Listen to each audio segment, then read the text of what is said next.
In the dead of night, a gang of masked men brought a Royal Mail train to a screeching halt using a fake red signal. Within minutes, they had overwhelmed the train staff and were loading mysterious leather sacks into their waiting trucks. The target? Over £2.6 million in used banknotes, equivalent to over £50 million today. This wasn't just any robbery. The audacious heist on August 8, 1963, would become Britain's most infamous crime. Pulled off without a single gunshot, the gang had inside knowledge, perfect timing, and a daring plan that seemed impossible to execute. Yet in just 15 minutes, they managed to steal what would be the largest cash haul in British history at the time. But how did a gang of ordinary criminals manage to stop and rob a moving train? And what crucial mistake would eventually lead to their downfall? Bruce Reynolds wasn't always the mastermind of Britain's biggest heist. In fact, he started as a small-time crook selling stolen necklaces in London's back alleys. But Bruce had bigger dreams. While other petty thieves were happy stealing cars and breaking into shops, he spent his time studying security systems, studying police patterns, and most importantly, studying how millions of pounds moved around Britain every single night by train. By day, Bruce worked as an antique dealer in a posh London neighborhood. His smooth talk and charming smile helped him fit right in with London's wealthy elite. But at night, he was building something much bigger, a network of criminals who would help him pull off the impossible. Then one day in 1963, a mysterious man known only as the Ulsterman walked into Bruce's antique shop. He had inside information about the Royal Mail trains, and what he told Bruce would change everything. The Glasgow to London mail trains weren't just carrying letters. They were moving millions in cash, and more importantly, he knew exactly which train would be carrying the biggest payload of the year. Bruce knew this was his chance, but he couldn't do it alone. He needed the perfect team. Each man had to bring something special to the table. He chose Buster Edwards, a former boxer who could handle the muscle, Charlie Wilson, who knew how to plan getaway routes better than anyone, and Roy James, a professional racing driver who could outrun any police car in Britain. But here's what made Bruce different from other criminals. He wasn't just planning a robbery. He was directing a military operation. For months, his gang practiced every detail. They learned how railway signals worked. They measured the exact distance between railway bridges. They even bought a used train carriage to rehearse the robbery. What Bruce didn't know was that his obsession with perfection would be both his greatest strength and his ultimate downfall. Because sometimes, the more perfect a plan seems, the easier it is to miss the one tiny detail that could bring everything crashing down. Bruce Reynolds was about to lead 15 ordinary men into the history books. But first, he had to figure out how to do something that had never been done before: stop a moving train in the middle of nowhere without anyone noticing and somehow make millions of pounds disappear into thin air. Every night, while Britain slept, millions of pounds moved silently through the country by train. The Royal Mail's Glasgow to London service wasn't just carrying letters and packages. It was carrying Britain's cash, banknotes, pension payments, and business money. All traveled south in special high-security carriages. The railways were Britain's financial arteries, pumping money through the nation every single night. The train Bruce Reynolds had his eye on was special. Known as the Up Special among railway workers, it left Glasgow every night at 6:50 p.m., carrying something extraordinary: old banknotes being sent back to London to be destroyed. These were perfect for criminals because they were used, unmarked, and impossible to trace. But getting to them wouldn't be easy. The post office thought they had created the perfect security system. The money was locked inside thick steel safes.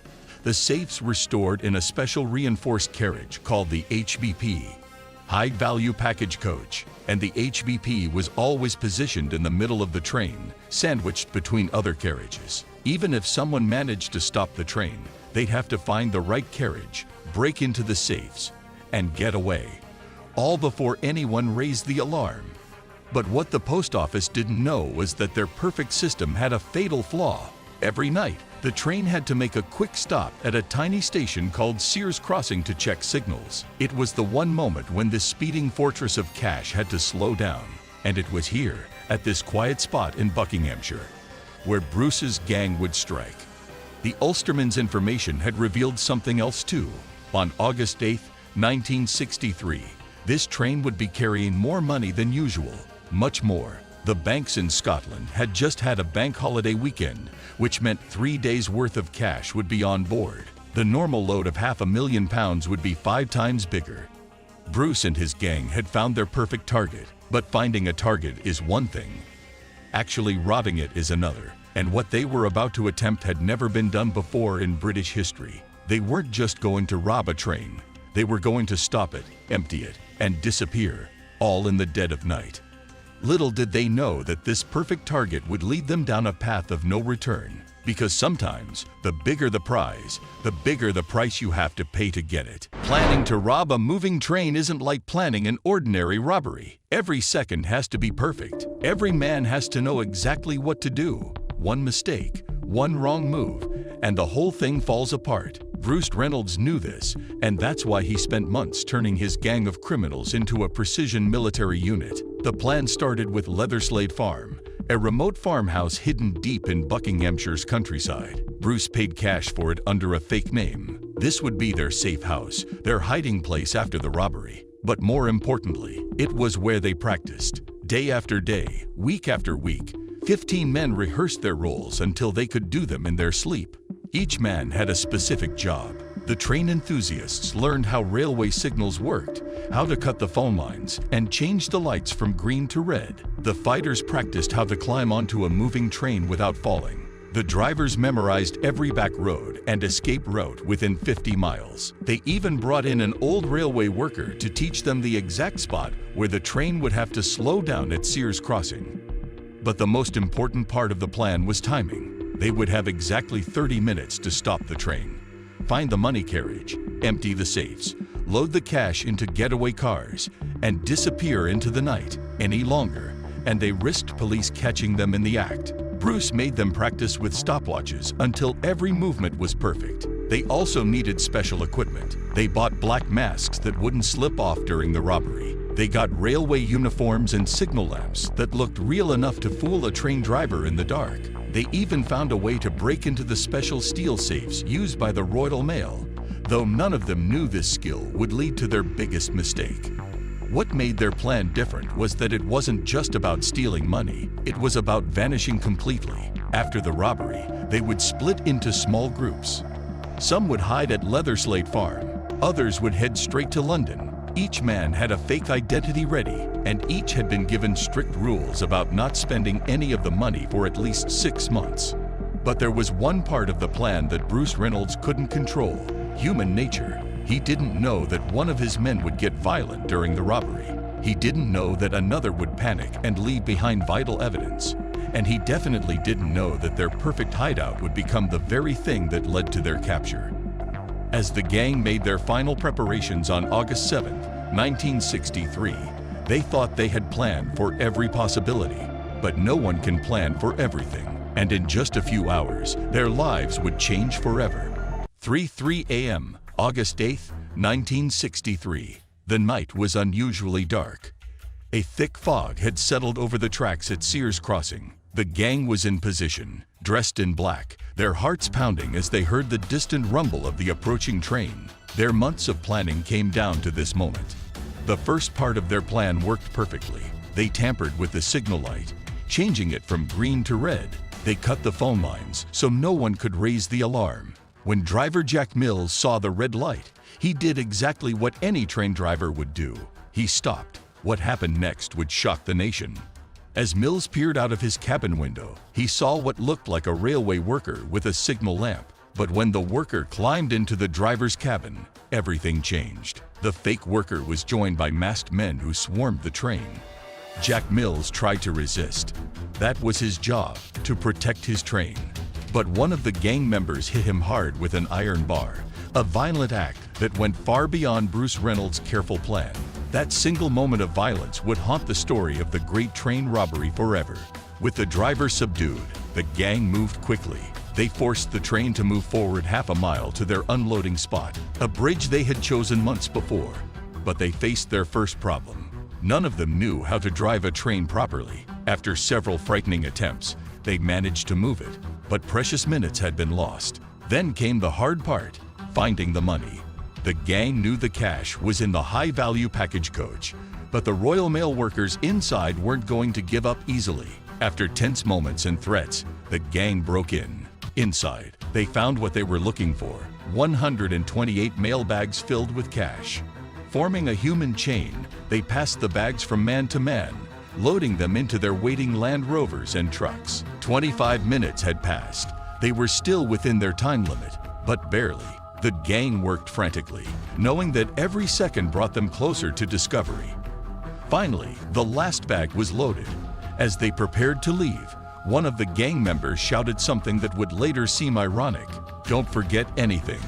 But they did forget things. In their rush to escape, they left behind items that would lead police right to them. Fingerprints on a Monopoly board they had played with during their preparations. Food wrappings with shop addresses. Small mistakes that would soon become massive ones. At 3:45 a.m., the gang vanished into the darkness with their £2.6 million prize. They thought they had just pulled off the perfect robbery. They were wrong, because while the heist itself was over, the real story was just beginning. And for most of them, the next few days would be their last taste of freedom for a very long time. The gang arrived at Leatherslade Farm as the first light of dawn broke over the countryside. They were exhausted but excited. In the dim light of the farmhouse, they began counting their prize. As the piles of cash grew higher and higher, even these hardened criminals couldn't believe their eyes. £2.6 million in used banknotes, enough money to buy 1,000 houses in 1963. But their celebration wouldn't last long. The first mistake happened right there in the farmhouse. They started playing Monopoly with real money from the robbery, drinking beer and eating, leaving fingerprints everywhere. Bruce Reynolds watched in horror as his carefully planned operation began to unravel. Some gang members were getting careless, thinking they were already safe. Then came the radio news. The robbery was everywhere. Every police force in Britain was looking for them. The headlines screamed about the violent attack on Jack Mills, the train driver. This wasn't the clean, professional job they had planned. They were being portrayed as brutal thugs. Even worse, the police announced they had found vital clues at the crime scene. The gang had planned to stay at the farm for weeks, waiting for the heat to die down. But after just 2 days, panic set in.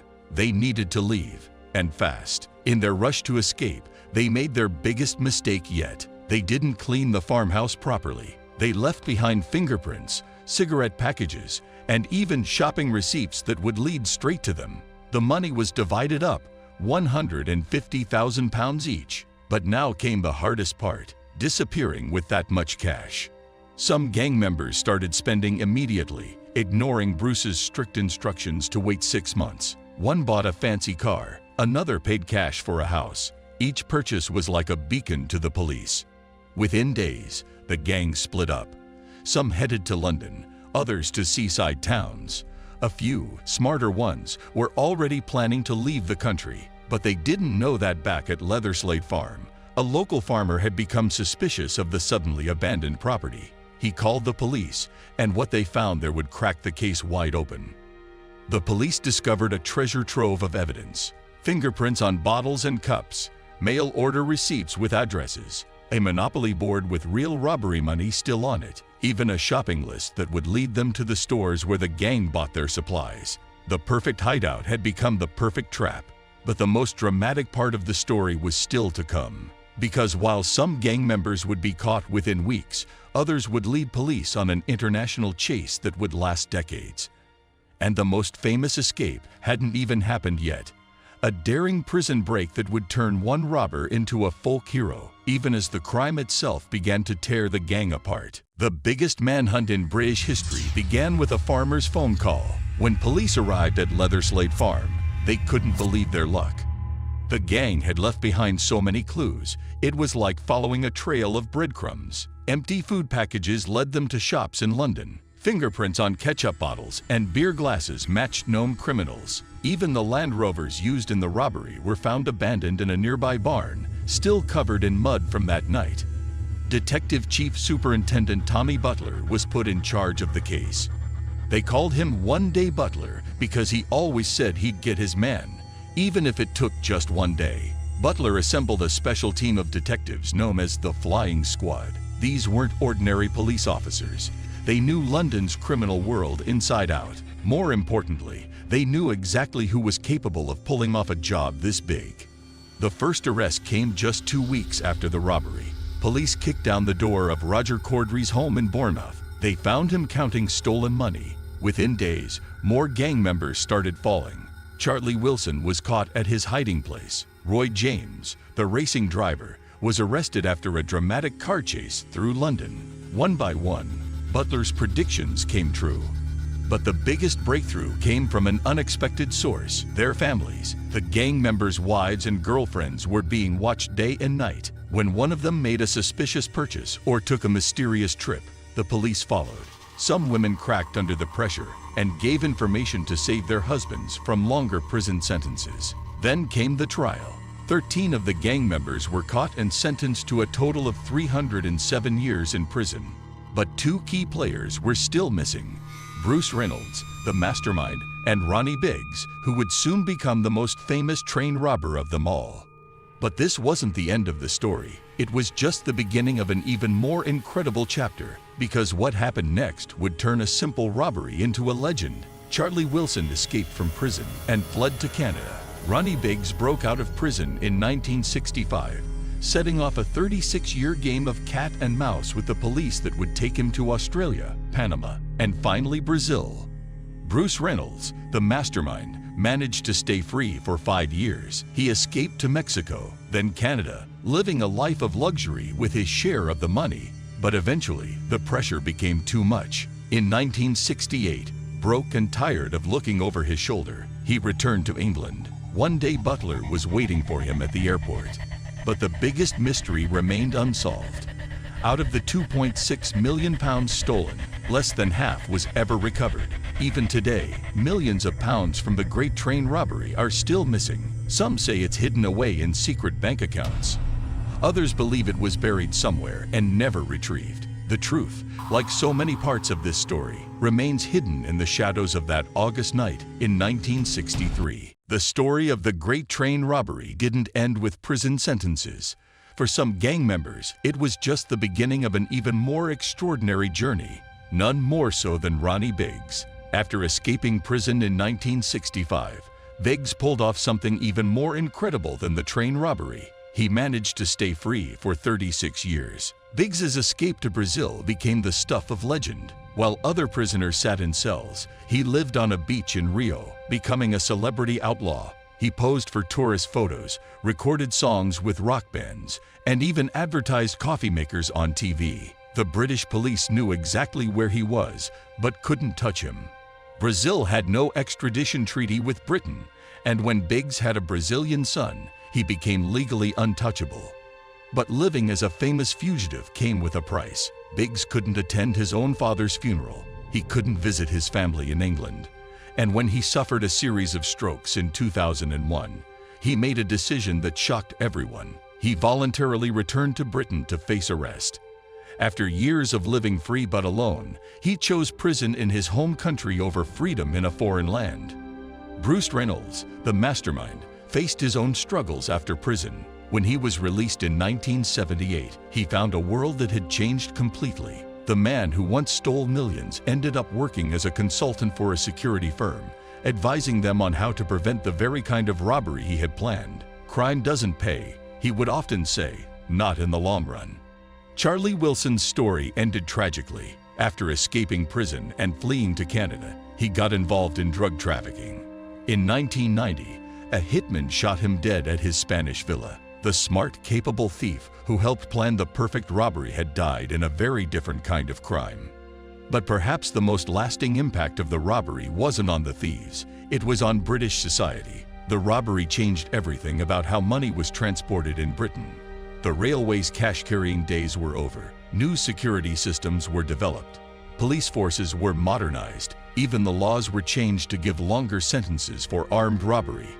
Today, more than 50 years later, the Great Train Robbery still captures people's imagination.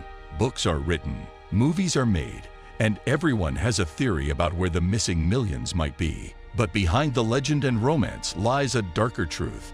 the story of ordinary men who crossed a line and could never go back. The last living robbers are now elderly men. Most of the stolen money has never been found. And somewhere, perhaps in an old attic or buried in a forgotten field, millions of pounds in old British banknotes might still be hidden, slowly crumbling away. A secret fortune that, like the perfect crime itself, turned out to be more trouble than it was worth. Because in the end, the Great Train Robbery proves something that criminals have known throughout history. Sometimes the biggest prize you can steal isn't worth the price you have to pay.